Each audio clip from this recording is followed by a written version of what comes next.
Well, hello, Saints Nation, and welcome to another edition of Inside the Playbook. Justin Burtis here, and it's time for another edition of the weekly recap and preview, giving you the lowdown on what happened this past week and what's to come in Statesman Athletics. First, we'll look at what has happened, and this week, track and field. We're at the Graceland Winter Event number 4 before they go off to the winter edition of the Hart Championships. A lot of good things happened on the men's side. Jackson Coates was the winner in the 200-meter dash with a time of 22 seconds, 0.7, as well as claiming a victory in the long jump at a score of straight-up 23 feet.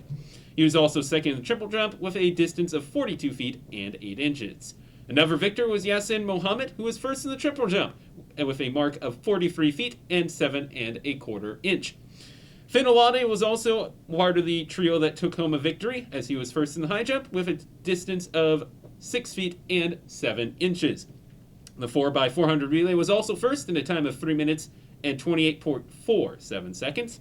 And on the thrower side, Jason Stottlemyre was second in the shot put with a distance of 49 feet, 9.75 inches, and second in the weight throw with 47 feet and 6.5 inches on his top throw there.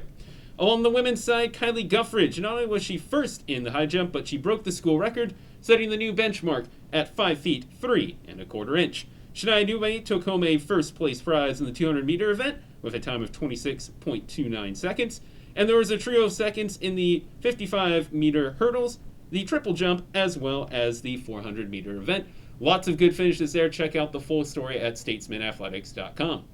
Moving on to men's lacrosse that debuted their season on the road, a bit of a road trip up through the East Coast. They took on the top team in the country in Reinhardt, taking the loss on the chin 25-4, as the Eagles have been pretty good the past couple years. But the Statesmen learned their lessons, went on to take on a receiving votes team in Tennessee Wesleyan, came up oh so close. They had a chance to tie it in the fourth quarter, trailing 8-7. But they couldn't get the shot home. Tennessee Wesleyan took the ball into the other end and killed the final minute and a half on the clock. And unfortunately, the Statesmen dropped that one 8-7. But they rebounded nicely, traveling on to North Carolina to take on Montreat, where they used a big second quarter, 4 goals, to take an 11-9 victory for their first win of the year. Congrats to them, as they are in their second full year of competition. On the court, men's volleyball had a busy weekend as they traveled down to St. Louis for 3 matches. They took on University of Health Sciences and Pharmacy, UHSP, a new conference foe in the Hart. They lost in the first set 25-23, but then swept the rest, winning 25-19, 25-20, and 25-18. Taking on Cumberland, they again lost the first set 25-22, took the second 25-16, lost the third 25-22, were down 19-9 at one point in the fourth set, but rallied to win 26-24, and then took the final set 15-11 to improve to 2-0 in their trip to St. Louis. Unfortunately, right after that game, they had to play one of the top 5 teams in the country, Missouri Baptist, getting swept 25-17, 25-18, and 25-18. So they ended up going 2-1 on their road trip over last weekend. They came home and played Mount Mercy just a couple nights ago in a thrilling match where they lost the first 2 sets 25-21 and 25-22, won the third set in dominating fashion 25-18, were down 24-18 in the fourth set and rolled off 8 straight points to win 26-24, and then unfortunately could not rally again in the final set, taking the loss 15-9, putting their mark at 2-2 over the past week's events. Meanwhile, bowling was at the Baker Challenge. Unfortunately, both teams could not get into the tournament portion or the bracket portion of the event, as the men finished 7 out of 12 teams. The women just 1 place out of the playoff positions, finishing 5th out of 11 teams. Women's wrestling was in action at the Grandview Open. Mami Soleimani had 4 wins, as well as taking 2 losses, en route to a fourth place finish in the first ever tournament for women's wrestling. Meanwhile, Shalimar Rodriguez went 2-2, and Salima Omari picked up 1 win over the competition. Finally, the other game was the highlight reel of a contest that featured men's basketball taking down Culver Stockton 126-68.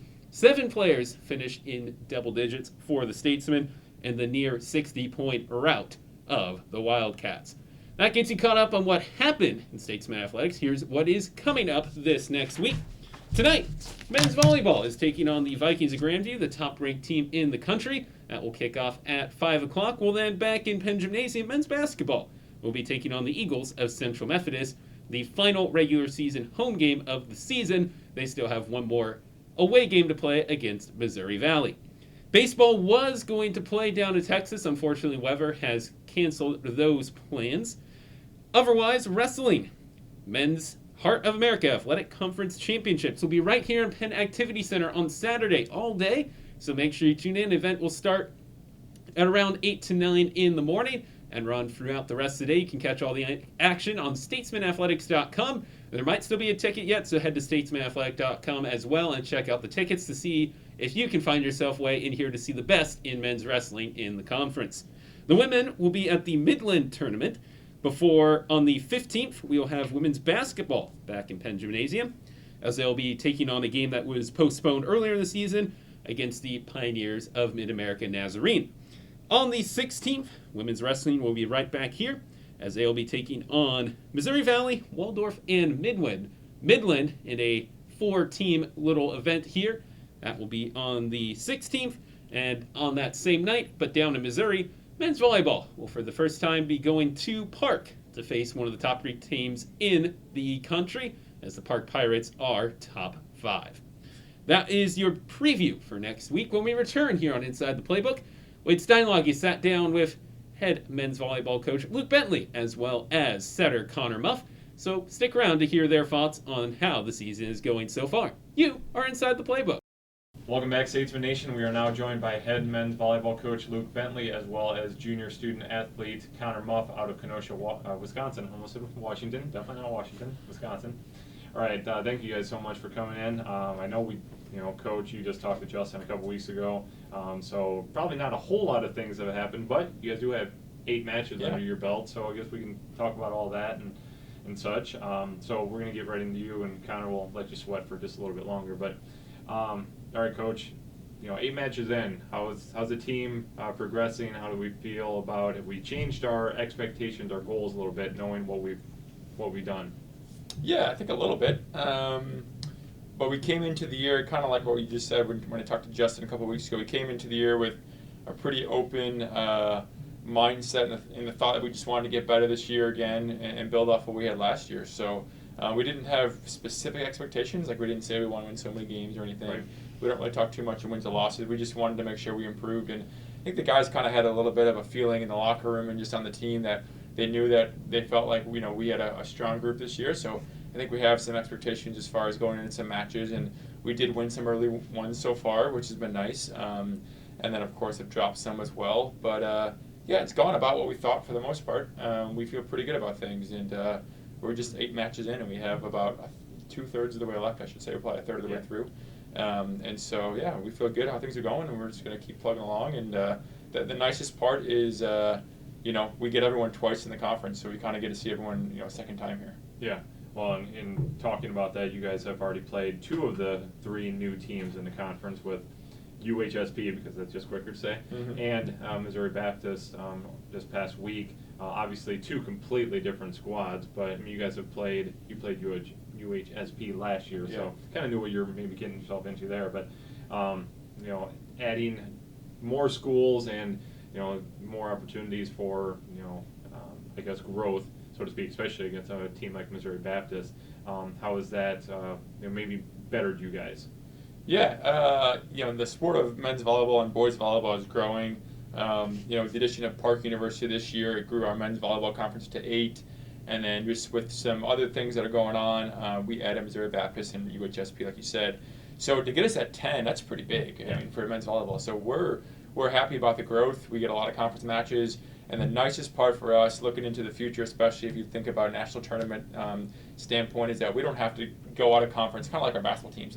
We don't have to go out of conference too much to beat good teams. We can do that in conference. So Missouri Baptist as a great opponent for us. We saw them this past Saturday, and they won back-to-back national championships in 15 and 16. They're a storied program, and they do a very good job, and so they're a strong team, and we get them in a couple weeks coming back here. And then you mentioned UHSP, polar opposite. We're a new program, and and doesn't have the same history and success that Missouri Baptist does. So yeah, it's great to get both teams in the conference, and we're excited to keep seeing them. Like I said, we get them in a couple weeks here. So Yeah, definitely. Connor, finally let you talk here. You have you're the old man on the team, being the junior that you are, coming in midway through last year. Talk about how your relationship and maybe your role on the team has changed from year 1 to year 2 now. Yeah, I mean, I think coming in, I didn't really, know what to expect a whole lot. The guys did a great job of welcoming me into the group from day one, and the camaraderie and the culture on the team that he kind of led through this whole time. He's really been enforced to just making sure we're good teammates first and volleyball players second. But my leadership role has kind of changed. Obviously, being the older guy on the team, I have a little bit more experience come in. I had a full season of college volleyball under my belt before some of the guys coming in last year. So, but it wasn't anything too out of the ordinary. Volleyball's volleyball right. When it comes to it. But me coming here, I mean, brand new experience. Like this conference was definitely, I think, a step up in a way where I'm seeing brand new players and really just a hotbed of talent in this conference. So, but yeah, no, I think I've kind of embraced that older perspective on the right. team and just kind of tried to help in any way I can. Yeah, talking about experience, you do a lot of officiating on the side. Does that help you at all understand the game a little better, or is that just kind of another layer of you being around volleyball? I mean, when I first started officiating, it was kind of a way for me to make money. Yeah. But this is my 5th year of being an official, and I can't speak enough to how much that's helped me grow as a volleyball player, and also as just like a leader and in like decision-making ways. Yeah. The experiences that I can take from that, just awesome. Helped me understand the game so much more, and honestly, it's helped me create relationships with other officials all across the country and different coaches. So it definitely is a different perspective from the stand or from the line judge perspective. But you get to see a different side of the game, and you definitely notice more things that helps you grow. Right. You definitely respect a little more how much heat they might get from, like, say, Coach Bentley, who might be like, "Are you kidding me? That's a ridiculous call." Yeah. And you're like, "Yeah, I've been on both sides of that one, Right. so I understand." Yeah. For sure. I'll let you talk about this first because I know Coach did a couple weeks ago. Your season was cut a little bit shorter, not quite the same as the rest of the spring sports last year, but you guys weren't able to fully finish off the year. How much did that help you with motivating factor of, hey, you know what, really, really excited to get back on the court this year and get a full season in, and I guess also just kind of be smart in the whole COVID world? Yeah, I mean, when the season, or our season ended last year, I think we had won 4 out of our last 5 matches. We were kind of playing some really good volleyball against some tough opponents here in conference. I think, we beat Graceland on their senior night in a great match, and then I think our last match was Clark, where we had another good match. But yeah, that kind of abrupt ending of the season kind of put things into perspective for us, and we had a pretty good idea of who we were as a program at that point, and moving into those last few weeks of the season, I thought it was going to be a lot of fun. And obviously now that it was cut short, all the guys, we did a good job of communicating over the summer, and that's all thanks to Coach. He made us, stay in contact with each other, and even with the people coming in, just always making sure they're doing all right. And but yeah, we were excited to see what the future held for us, this year, and just a new group of players and a new group of talented players, I should say. Did a great job with recruiting, and that's kind of my take on it. So Definitely. Coach, talk a little bit about something that Connor just mentioned. You guys were really clicking at the end of the year. But we talked about this yesterday, that was really late in the year. But this year, you already feel like you guys are clicking a lot earlier, and hoping that, and then looking maybe to the future, hope that click even earlier. So talk about how that transition from year 1 to year 2, how quickly you guys have started to already figure it out a little bit quicker. Yeah, exactly what you said. I think last year we had a couple of turning points maybe that we felt like we kind of were starting to figure some things out. It's such an interesting dynamic when you're in the college game with a college season. You obviously play during the week and on the weekends, and you just get a lot of different opponents and a lot of different things going on. And so last year just took us kind of a little bit to figure some things out, whether that be, we had some early good, some matches early on that we won, obviously, but then then we'd see a tougher team, and then we'd maybe go on a losing streak or whatever, and then we finally got to a point that we felt comfortable kind of with what we were doing, and then things ended. And then this year, kind of the same thing, we've caught a couple teams early on that we won, and then we're still kind of figuring some things out, but I think we're getting closer and closer to that. You saw that Tuesday night a little bit to where, Mount Mercy receiving votes was ranked last year. I mean, just a really tough team. And to come in and I think it's just a different look than it would have been last year, So we're definitely a lot closer to where we want to be this year at this point, but we're nowhere close to a finished product, which is a very good thing. So we want to kind of build towards that. And same thing, just like think about other sports as well, like some really veteran schools and teams have it figured out from the beginning, but even then, you still don't want to be peaking in the early season, So we're still at the point that we're in a good spot, and it's happened quicker this year, but that's testament to guys like Connor and some of the returners that they're obviously still here, So having a year under your belt really makes a big difference. Yeah. And so it's made things a little easier this year. Yeah, definitely. With regards to Connor being now again a year older, a whole year in the program, all of that, how much more, I guess, freedom, autonomy have you given to him to say, here, you can run the offense a little more how you want to? I mean, I know obviously when you're in the game, the ball is here, you obviously can't put it exactly where you want to or whatever, so right. it changes up, that type of stuff. But how much have you kind of relied on him to say, you know what, I trust you more this year versus last year, and I'm going to give you the opportunity to make your choices where you want to put the ball and all that? Yeah, I think the easiest way to kind of describe it would be last year, Connor and Matt Helmick, who was our sophomore setter, ended up splitting time for most of the year. So Connor came in. It's kind of one of those things when you come in at halfway through the year, we start practicing right away in January, and then we played quickly on, and so he was able to kind of start almost as soon as we did start playing games. But even then, we kind of did have a little bit of a split role there, which I think was a good thing looking back on it. And so this year, Connor's earned the spot to run a 5-1, which means he's our only setter. Yeah. So he's done a really nice job of just transitioning into that role, and a big part of that is like what you said, kind of having that trust in him and knowing that he's going to run the offense kind of how I want to run the offense. The biggest thing I think that we do a good job of this year, and Connor does well, is that just communicating with the other guys on the court, So obviously everyone is attacking outside of our libero, and so the relationship he's built with some of those guys and just the communication they have throughout practice and throughout the match, they do a pretty good job. And we have some say, of course, but for the most part, a lot of that they do on their own, and we see that on the court, and you see it in timeouts and stuff. And so, sometimes we just stay out of the way, let them kind of do their thing. Our offense is kind of structured in a way where, there's not so much freedom. I mean, obviously, he has to set certain balls, a certain way. So, for the most part, we let them kind of run things how they want. And you've seen our offense, and we have some pretty good hitters. So, for the most part, things take care of itself. We'll be in a good spot. So exactly. Piggybacking on that, Connor, a lot more weapons this year.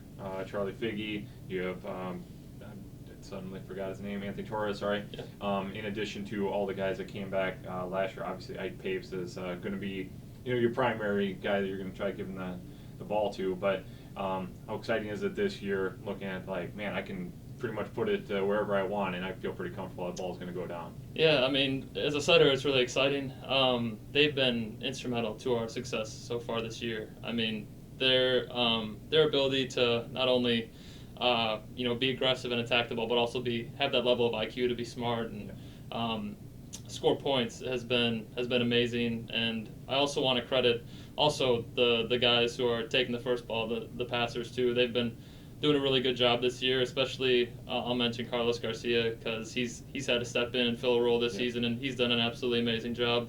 But I think just making people have come in, and even the returners from last year, just making our offense so much more expansive and being able to distribute the ball with confidence in all areas of the court. Makes life easy as a setter. Yeah, definitely. All right, one final question. Same thing for both of you guys. Connor, I'll start with you. Expectations the rest of the year. What are you guys hoping as a player yourself, but as also talking for the players? What are you guys hoping to accomplish this year? I think for me, it's all about continuing to get better and continuing to build a program. Honestly, I think this is only year two. I think this is such a unique opportunity for everyone here to kind of be a part of that first group of players that sets the foundation for a program. And I think I mean, credit to him again. He's done an exceptional job of kind of instilling, core values in the program that we try and always, live up to. But yeah, just continuing to build and get better, just in all aspects of the game and stuff off the court. But as an athlete, you also want to be competitive and win matches. So, yeah, and I think that's slowly starting to happen. And at some point, it'll start clicking a little bit better. But yeah, just continuing to work every day in practice and get better, and hopefully that leads to good things down the road. For sure. Same, Coach. Yeah, I'll just echo what he said a little bit. We've talked about that already. So Connor obviously has a similar mindset that we've all talked about on the team, that the biggest thing is we want to make sure that we're still doing all the stuff that we've done from day one, and kind of approaching things how we want to approach them, and keep training the same way and putting in that work. And, we fully believe that all the stuff that we've done since the start of the program is going to lead us to success down the line. And so continuing to incorporate that stuff, and then on top of it, keep building off what we started this year, and we think that wins will come and all that good stuff will come. So we don't have too many expectations besides just going out and battling every day and keep doing what we're doing. Last year, if you remember, we got to a point where it's like we couldn't buy a win. It felt like at times where we were so close, and we went to a couple fifth sets, and kind of the same thing, that you just got to realize that some of those things are going to all of a sudden they'll turn over, and we'll be okay. But we also, what Connor said as well, we also know that it's still year two, and we don't win. We don't need to win every single game, and blow everyone out of the water and all that stuff. It's all going to happen. So not a whole lot needs to change. Just keep doing what we're doing. Definitely. All right. Well, you guys have the #1 team in the nation tonight. You've already played them once, so obviously looking for a slightly better result, but it's going to be an opportunity to, I guess, hopefully learn and grow and get a little better tonight. So Grandview will come to town, be in the pack at 5 o'clock. Best of luck, guys, tonight, as well as the rest of the season, and everything volleyball, men's volleyball related, and everything Statesman Athletics related, statesmanathletics.com. So thank you guys so much once again, Luke Bentley and Connor Muff of the men's volleyball team. Thanks, guys. Yep, thanks. Thank you.